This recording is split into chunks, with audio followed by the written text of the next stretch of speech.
part of the Press Play Podcast Network.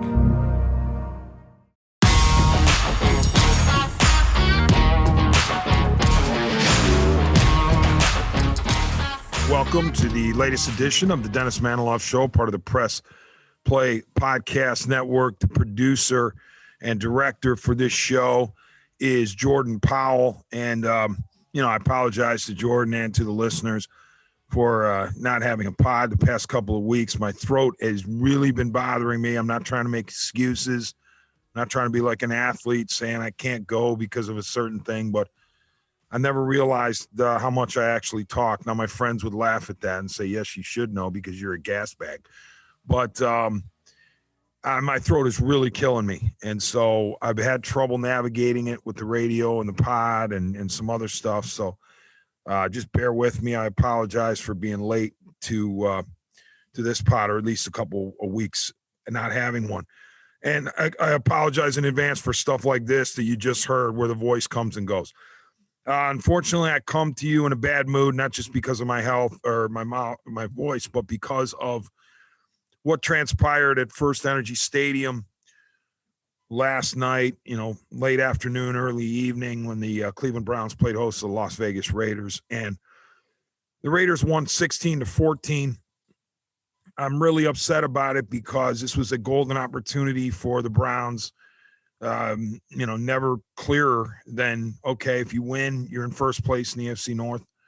If you lose, you're in last place in the AFC North. But to have first place on the line in week 15, given all of the problems that this team has had this year, all of the inconsistencies, the illnesses, the injuries, the controversies, all of that, and the Browns were sitting here on a week 15 semi-primetime game that was pushed back from Saturday with a chance to move into first place.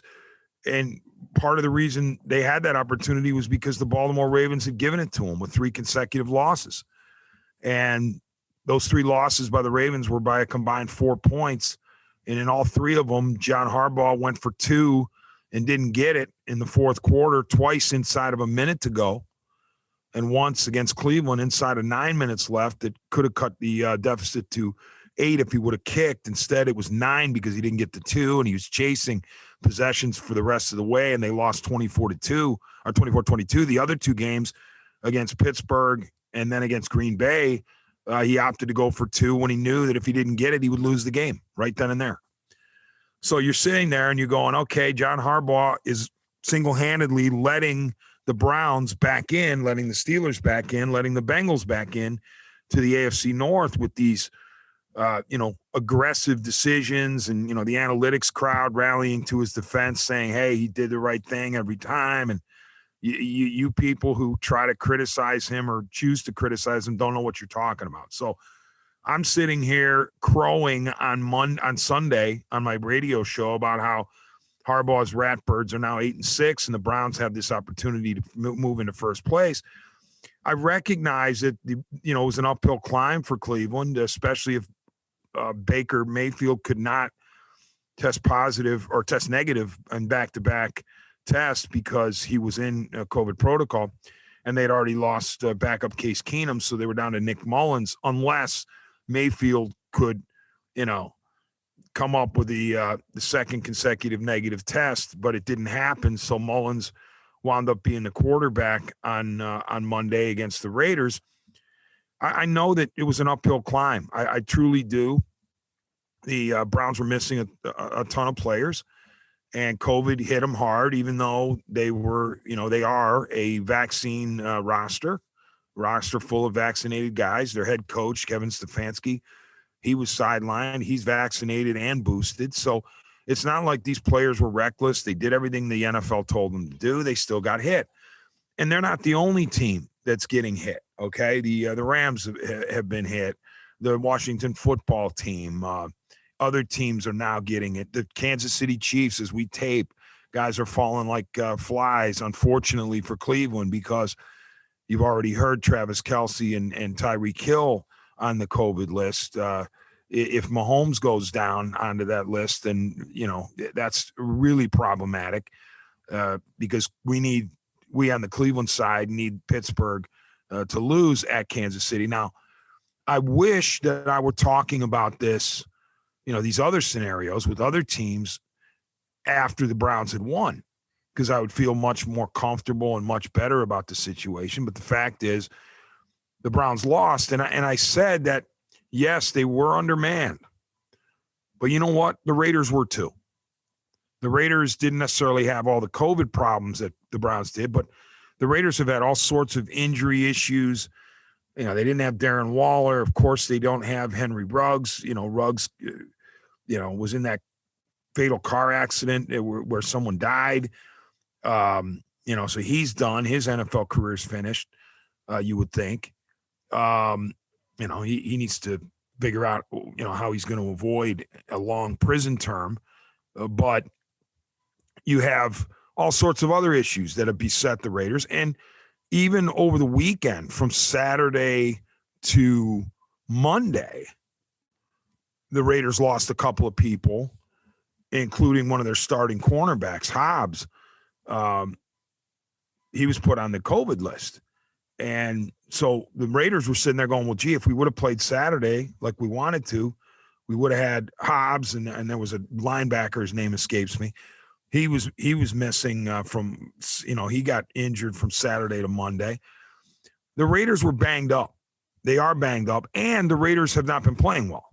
They were not a very good team when they came to Cleveland. They were 6-7, but leaking oil. They just had their doors blown off by the Chiefs. So even though the Browns were kind of the underdog with the underman and the Nick Mullins and all that, you still had a team you could beat. You still had a team you should beat, and you had them in your building. By the way, the second straight year now that the Las Vegas Raiders have come to Cleveland and beaten the Browns. Inexcusable to me that this team can come here and win 2 years in a row and do it in similar fashion. 16-6 last year, 16-14 this year. The interior lines of the Raiders once again out hustle and out muscle the Browns. And it's disappointing, to say the least. It is disheartening, and I'll dare say disgusting. Okay. I cannot still, as I sit here taping with Jordan on Tuesday night, I can't believe that the Browns lost that game. I truly can't, even with all the stuff. And I know, I saw on Twitter, social media, what do you expect? Nick Mullins is quarterback. What do you expect? They don't have Jarvis, and they got rid of Beckham, and they don't have this guy and that guy, and the two linemen are out, and Kareem Hunt's out. What do you expect? I expected to win. That's what I expected. And quite honestly, I'm tired. I thought we had put the whole trophy for participation away. I thought we had put the congratulatory backslap for a job, an attempted job well done. Good try there, buddy. Yes, you can feel good. You can go to Berea the next day with your head held high because you tried your best. Oh, stop it.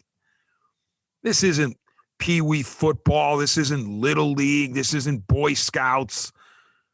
This is the NFL, for crying out loud. I don't want to hear this mamby-pamby garbage with the violins. Oh, look at these guys, these plucky guys for the Browns. They're trying their best, and they know full well that they came off the practice squad or the third string, and they're doing – no, that can't be it. We can't go back to that garbage. We as Browns fans, Browns Nation, Browns world, no more. We supposedly turned the page on that nonsense last year. Kevin Stefanski's first year, the 11-5 playoffs, win a playoff game, then losing the divisional round of the Chiefs. You know what? Everybody's happy. Can't wait for 2021. But the culture of winning had been instilled by Stefanski, and here we go. No more excuses. This isn't a team that's going to be worried about, moral victories anymore, because they're actually going to be real victories. Well, we need to stop with this. What did you expect them to do against the Raiders? The fact that they were even leading 14-13 in the final minute is a testament to them. Well, you know what? The fact that they were leading 14-13 in the final minute is precisely why they should have won the game. Okay? Because I've had many professional athletes tell me over the years when I was writing at the Plain Dealer and for Cleveland.com. They said to me, we as a team can be undermanned, but if we have it at the end of the game with a chance to win, then you throw that out the window. You truly do. And, I had basketball players tell me that, hey, if we're into the fourth quarter, if we're 5 minutes left and the game's tied, okay, we were undermanned, but you know what? We got ourselves in a position to win. Would it be nice to have stars to finish the job? Yes, but the fact is we were tied with 5 minutes to go. We need to win the game. Football. If you're right there at the end of the game, you need to win the game, regardless of who's on the sideline or who's on the field. Baseball. You're in the ninth inning or the eighth inning, and you have a bunch of subs, and you're beating a defending World Series champ. You need to finish the job. And the Browns failed to finish the job, and they did it in agonizing fashion. Dare I say, they did it in OIC fashion. Okay, because our man Kenny Rhoda from Press Play Podcast Network, he does a great job with Michael Rega on the Rega and Rhoda show. He invented OIC.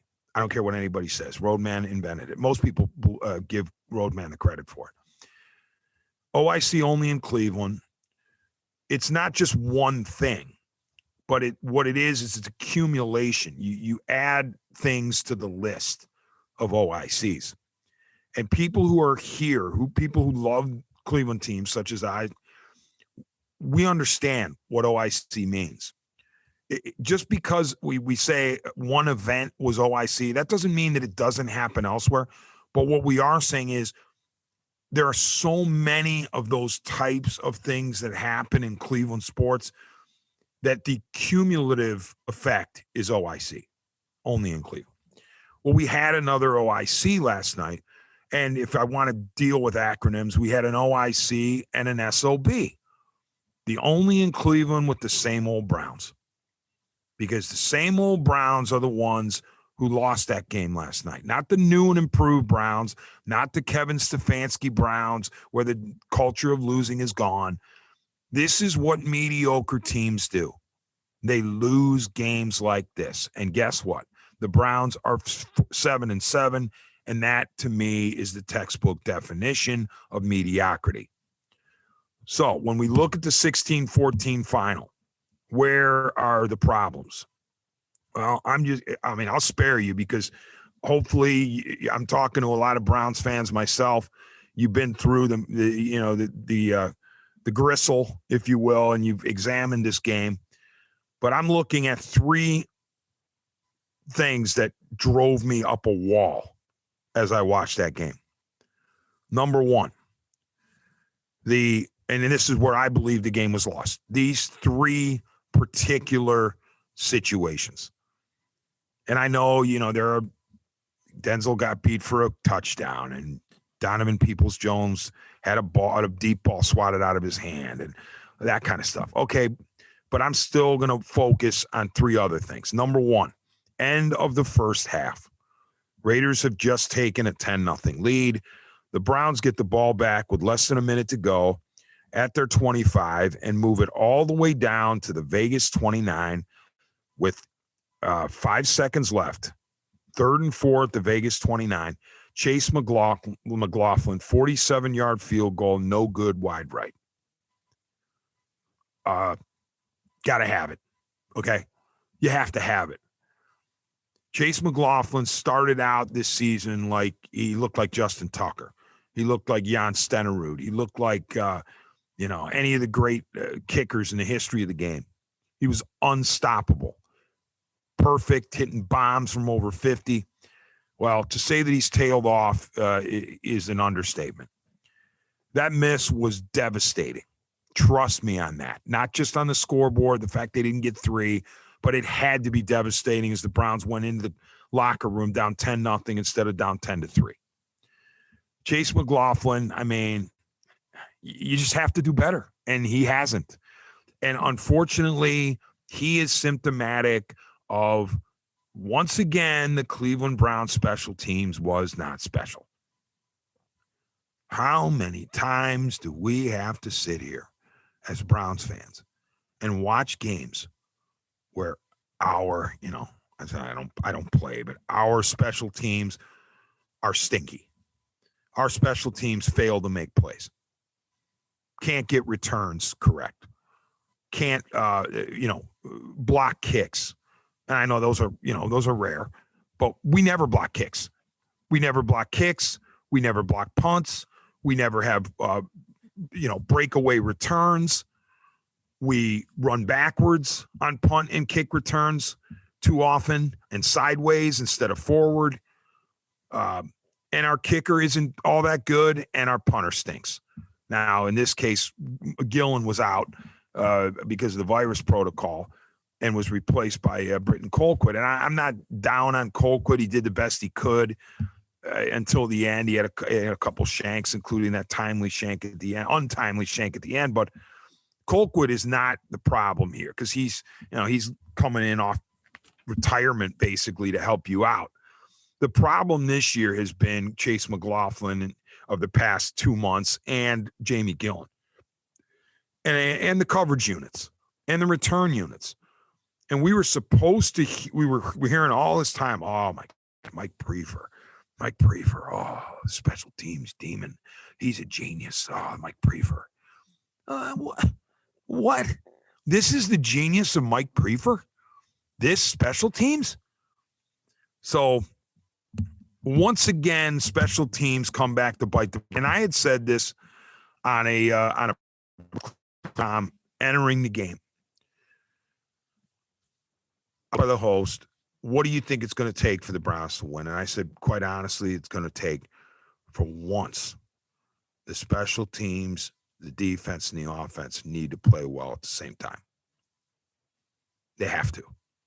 Well, guess what? Special teams stunk last night, yet again. And it cost the Browns dearly. I think there was only one game that was pointed out to me by the host where you could say that special teams, offense, and defense played well at the same time. In Cincinnati when they blew out the Bengals. That's it.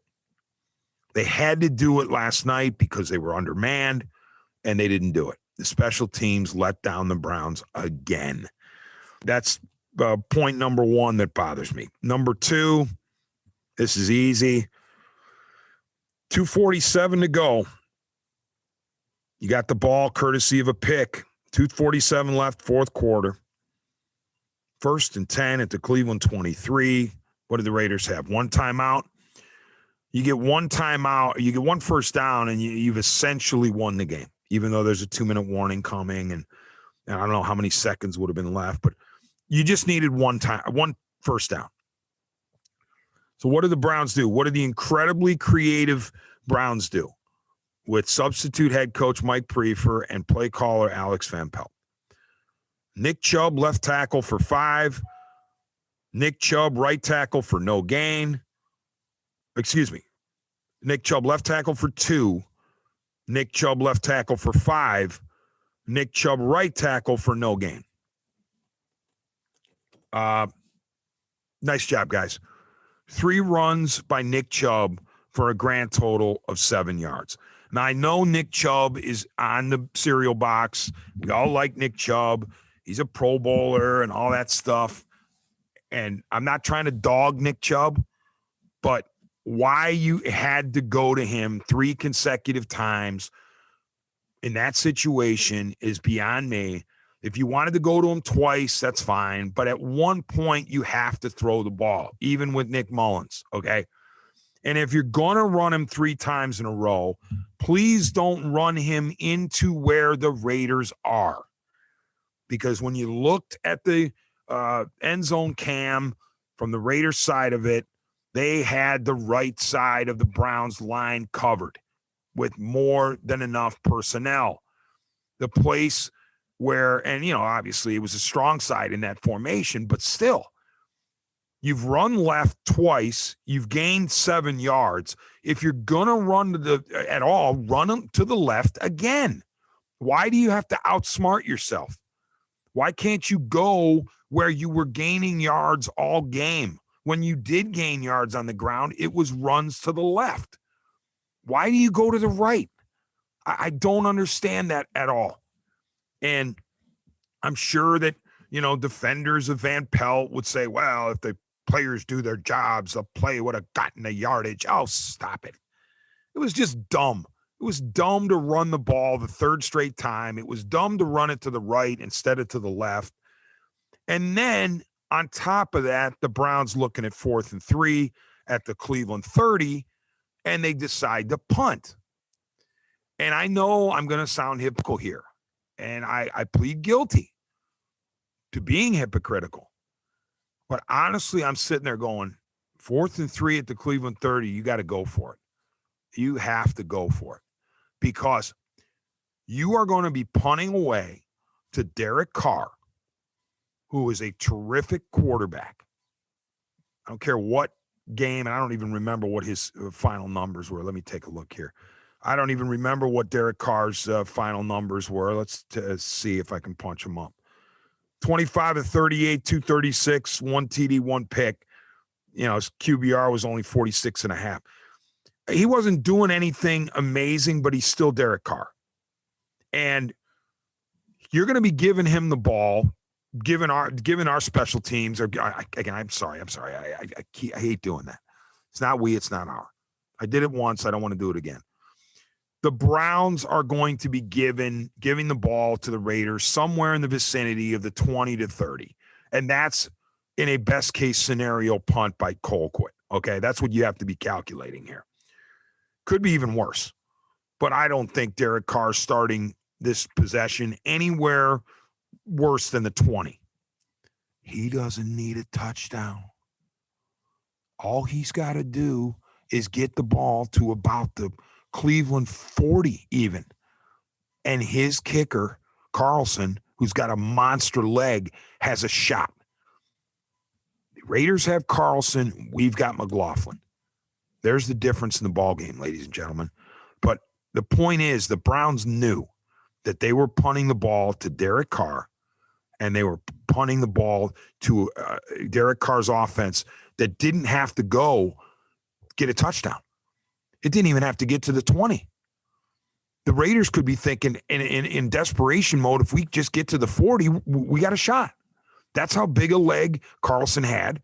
And the wind was relatively, it was moving, but it wasn't a killer wind.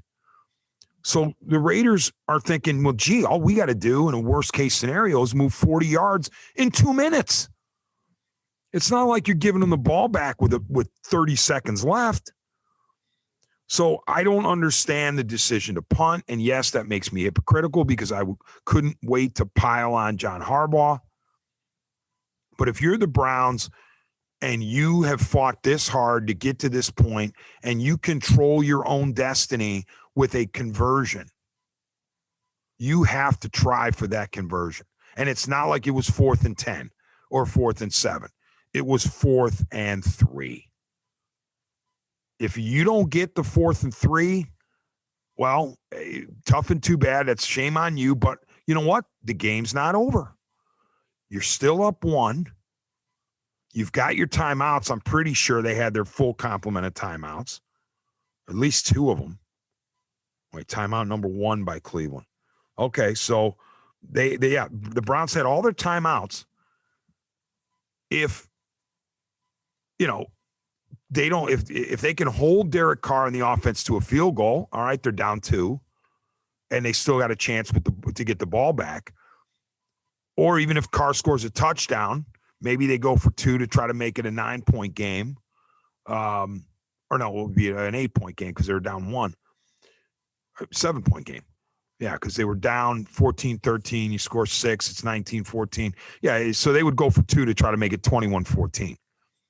But even if they do, so what? Touchdown and an extra point, you can tie it. And I'm not saying there's guarantee there because Mullen would have to take the team down the field.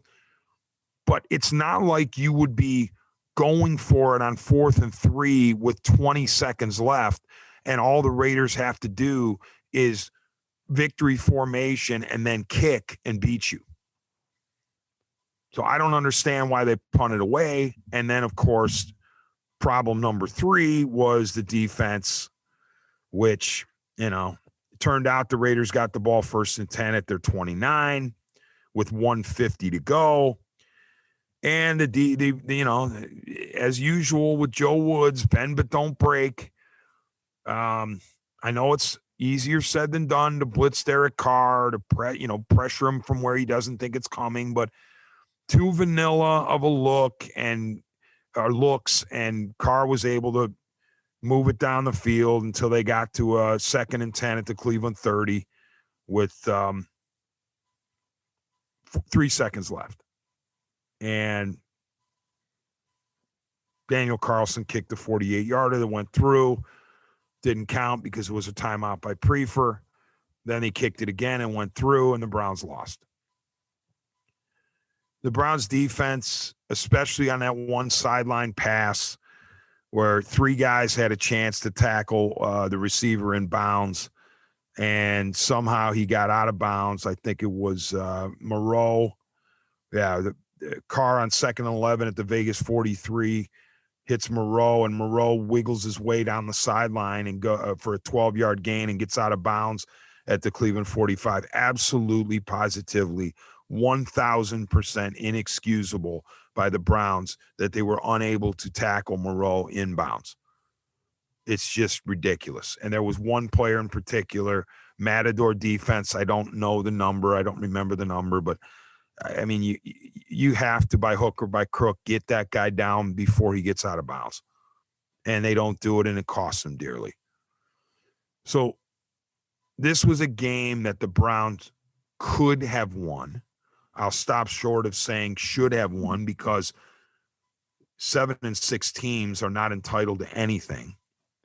And now 7 and 7 Browns, but at the time of the game, they were 7 and 6. But these are the types of games that drive lifelong Browns fans up a wall. And those of us who were in that boat, such as myself, don't want to be told by others that, oh my gosh, you're being too hard on these Browns, and they're our Browns, and we love them, and they tried so hard for us. Again, I stop. It's a common theme of this show already. No. They had to win that game. You get up to 8 and 6, you're leading the division over the other 2 8 and 6 teams because of a tiebreaker, the Ravens and the Bengals, and now all of a sudden you got a little wiggle room. You could even lose to Green Bay, and you can still live to tell about it. But now you got to win out, and you got, the Raiders game was there. It was like the football gods were saying, look, we're going to take away a lot of your players, including the Bake Show, because of COVID, but we're going to even the playing field as best we can by giving you a depleted Raiders team, and we're going to move the game back 2 days, and we are going to have the Raiders be really, really in a bad rut, struggling mightily over the last month.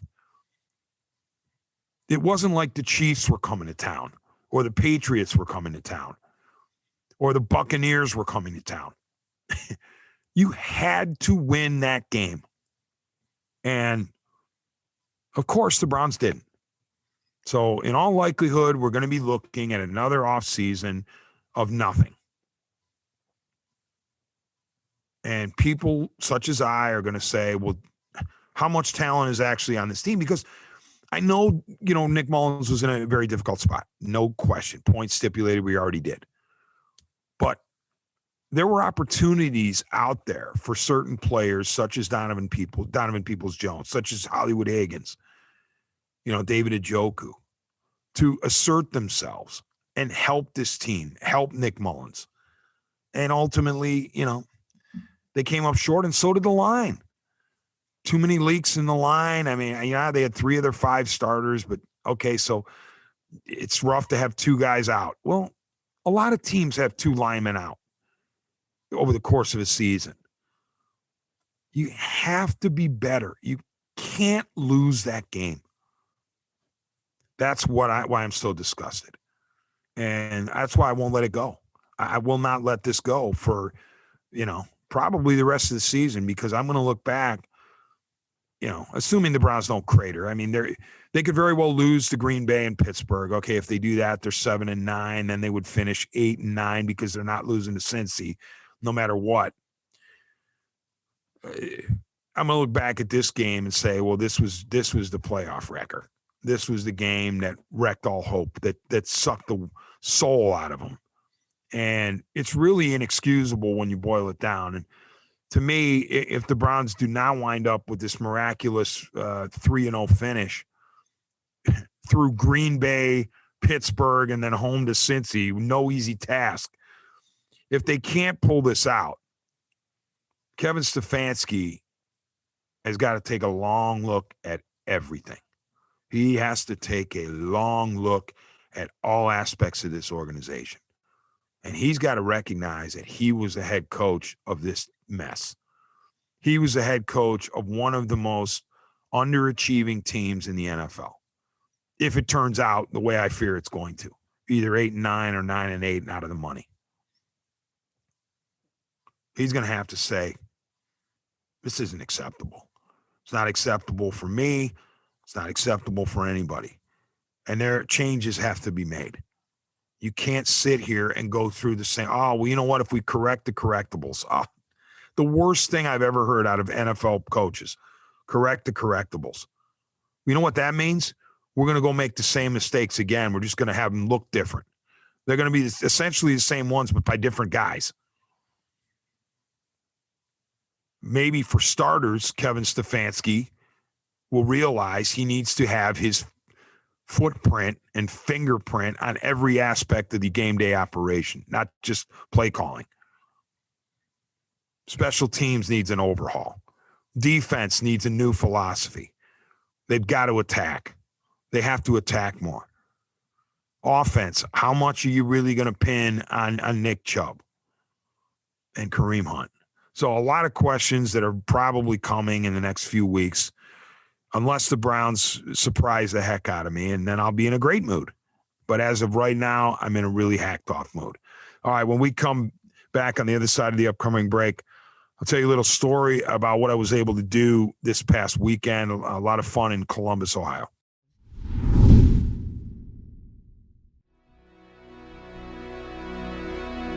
Hey everybody, it's Sam Amico from Cavs on the Break NBA podcast. Be sure to give us a listen for all your Cleveland Cavaliers recaps, analysis, breakdowns, draft talk, free agency. The list goes on and on. Give us a listen, Cavs on the Break NBA podcast.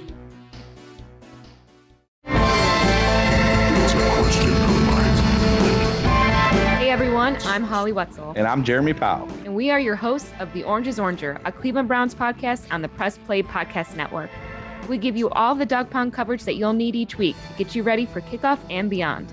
Don't miss our breakdowns of each week's matchups, game recaps, and any and all news out of Berea to feed your Browns appetite. As we all know, Holly, dogs gotta eat. That's right, Jeremy. Hit that subscribe button and never miss an episode of The Orange is Oranger Browns podcast on the Press Play Podcast Network. The R&R podcast going to be rocking and rolling with you because football season is underway. College, Ohio State, the Power Fives, the MAC, the Browns. Michael Regai, are you ready to rock and roll with some football? Kenny, I've been ready. This is our time of year. This is what R&R is all about. We're going to be with you every week. Kenny just said it, Browns, NFL, Ohio State centric. So you got to stay with us all fall and winter long here on R&R. That's right. The Regai and Rhoda podcast coming to you here on the Press Play Podcast Network. Subscribe now and don't miss a show.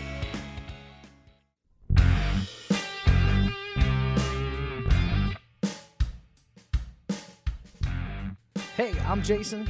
And I'm Gary, and we love ball cards. And if you love ball cards too, good news. You just found your new favorite podcast. From breaks to grading. And from collecting to flipping, join us on the Ball Card Show. the sports podcast for the sports collector.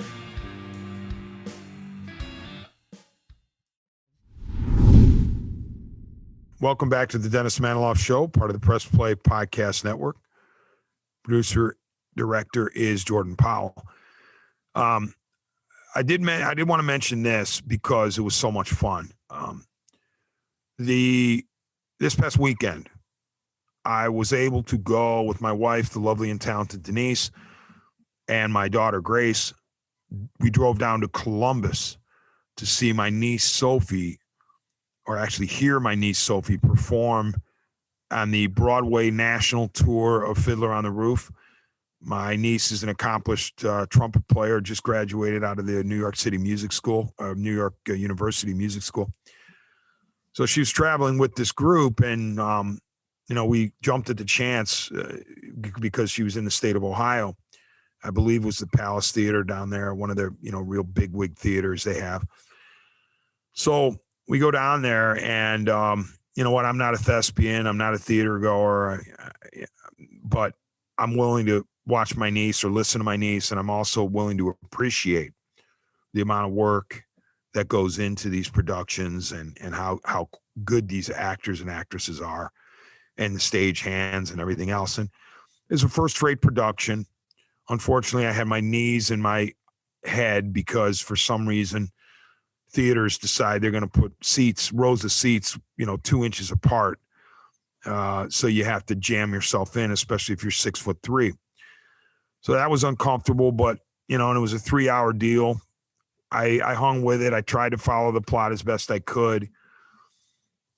But just because I didn't know what was going on at various points doesn't mean it wasn't a phenomenal job by all those people. And of course, you could hear the trumpet. And so we were beaming my family, my brother's family, and my wife and Grace and I were all excited. And I do want to say, that I can't believe how good those actors and actresses are, how they memorize everything. It turned out, we found out from Sophie that the lead guy, not the fiddler, not the actual Fiddler on the Roof, but the lead of the play, he was an understudy, or is an understudy. And the day we saw him, Saturday night in Columbus, he was called upon less than an hour before the show to take the place of the main guy, because the main guy had throat problems. I can relate, unfortunately. And this guy was incredible. He was flawless. I don't remember his name, but he was absolutely flawless. He didn't make one mistake. And he was a guy who had another role. And so his role had to be filled by somebody else. And they do the domino effect, or, and they change, everybody's switching. And I'm just amazed that these human minds can memorize all this stuff and sing and do all the other things that these people do. So mad respect for the theater production of Fiddler on the Roof as it stopped in Columbus. And then Grace and I and Denise went out with my brother Rick's family, Rick, Molly, and their daughters, Alex, Sophie, and Samantha. We went to a restaurant called Seesaw, which is co-owned by Jason Kipnis, former Indian second baseman. I had checked in with Kip before we went down there, and I said, hey, we'd like to go to your restaurant. And he made sure we could get there. He gave us the reservation opportunity, and couldn't have been more impressed, couldn't have been more happy to be there. Beautiful place for Kip. It's on High Street. It's only about 1.5 miles down from the theater. And then you keep going on High Street, you eventually get to Ohio State. First time we'd been there, and it was awesome. Everything, the service, the food, the atmosphere. Jason wasn't there, unfortunately, and neither was his co-owner, Aldo Narcisi, another guy I know a little bit. But he sent his best, and I relayed back to him that we were treated like first-class people, like all of them are in there, not just us. But we couldn't have been happier. The food was great. The apps were great. The main menu was great. Everything was great. And my niece was extremely grateful that we were able to have a place where she could eat, on a tight turnaround, because she had to be back at the theater by 8:00 after the show ended around 5:05, the first show. So we kind of hustled back. I think she might have even had to be back by 7:30. Yeah, 7:30, because the next show started at 8. So we were able to get reservations thanks to Kip. We got served and everything was awesome. And so I can't thank Jason Kipnis enough. And congrats, Kip, on your Seesaw restaurant in Columbus. I highly recommend it to anybody who's down there and, wants a place to eat. And also, Jason was telling me he's got plans for restaurants in some other states. So the post-baseball career of Jason Kipnis is taking shape as a restaurateur. I realize it's hard in these days, in this day and age with COVID and everything else. But, that was a fun time. And then be able to drive back home with Denise and Grace and singing in the car. Maybe that is what hurt my voice too. But no, I didn't sing. I let the wife and the daughter sing, but because they know how and I don't. It's just a beautiful day. And it's a day where I sat at the end of it. I said, God, thank you very much for allowing me to have this day, to have these blessings, to have a wife who loves me, to have a daughter who loves me, to have, family that has, the talent that it does. And to be able to just go and watch that. And yeah, in the year of COVID, they did everything at the theater. I mean, you're talking about, you had to show your vaccine card, you had to have masks. They were very vigilant about it. And, but you think, okay, well, this easily could have been canceled. It wasn't. And so I got an opportunity to see my niece or hear my niece perform in the orchestra of Fiddler on the Roof. And, that's a huge blessing. And I don't take those blessings for granted, hopefully ever. And so I was very thankful to God for that. All right. When we return on the other side of the upcoming break, I will talk about one final thing that's kind of gnawing at me. Hello, Brooks here with the Books with Brooks monthly book club podcast. We read one book a month and then we talk about it. Books like Stephen King's The Shining or Where the Crawdads Sing by Delia Owens. If you're on the hunt for book recommendations and enjoy sparkling conversation, come read along with us and then listen in.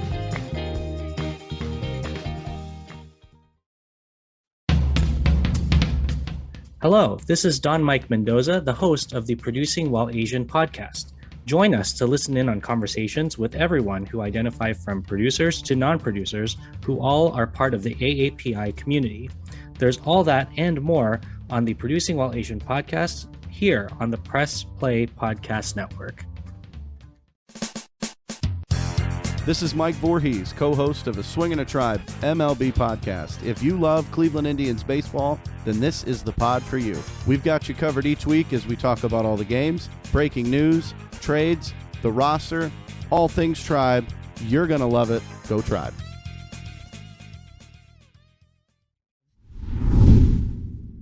Welcome back to the Dennis Manoloff Show, part of the Press Play Podcast Network. Producer for this show is Jordan Powell.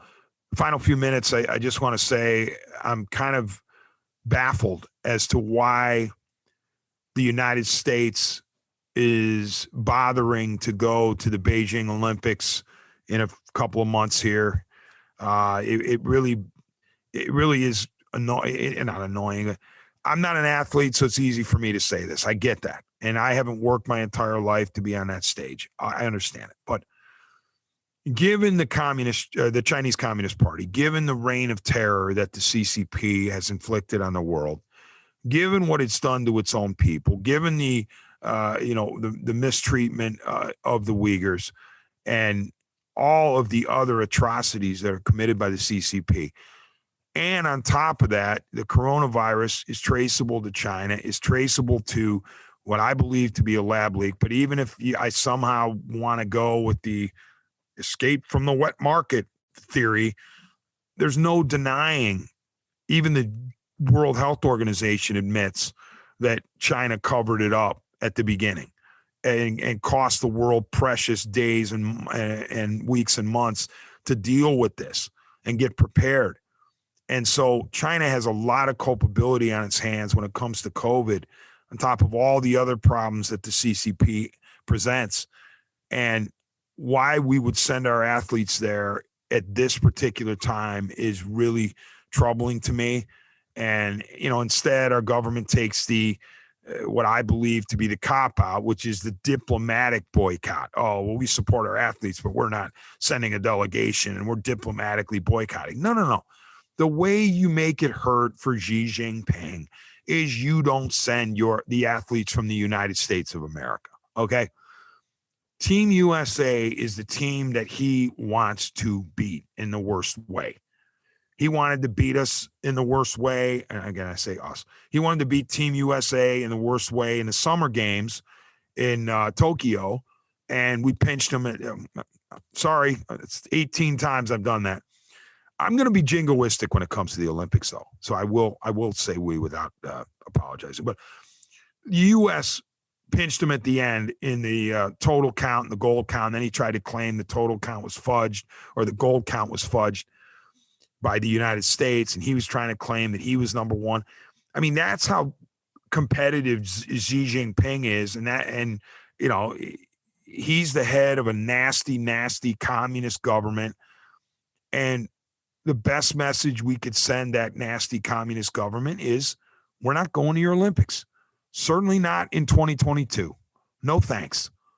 And then see if other allied nations would follow, other, European nations would follow, and basically put the CCP on blast that it's got to change its behaviors at the very least on the human rights part of it. I wouldn't hold my breath even if there was a boycott, but still, I think you send that message. And if you get other teams from other countries to say no, then Xi Jinping sitting there with his hat in his hands, having an Olympics that's watered down to the point where nobody cares. But instead, when the United States comes and claims to boycott them diplomatically because we want to recognize the human rights abuses and we want them to account for them, well, no, that's toothless. Sorry. The way to make it count, the way to make it stick is to not send the athletes. You could say, send the delegation, just don't send the athletes. That'll drive them up a wall. And you've got the NHL pulling out, the NHL players are not going to play there. I would hope that in the coming weeks, it's not too late, the U.S. would come to its senses and say, no, we're not going. And yes, I apologize to the athletes who I'd be pulling their rug out from under them. And, they've trained their lives to be at Beijing. I understand that. I can't even imagine what it takes to be an Olympic athlete. But sometimes world events and world situations and country situations override Olympic Games. And I think we're in one of those situations right now. All right. Thank you very much for listening. And we'll talk to everybody soon.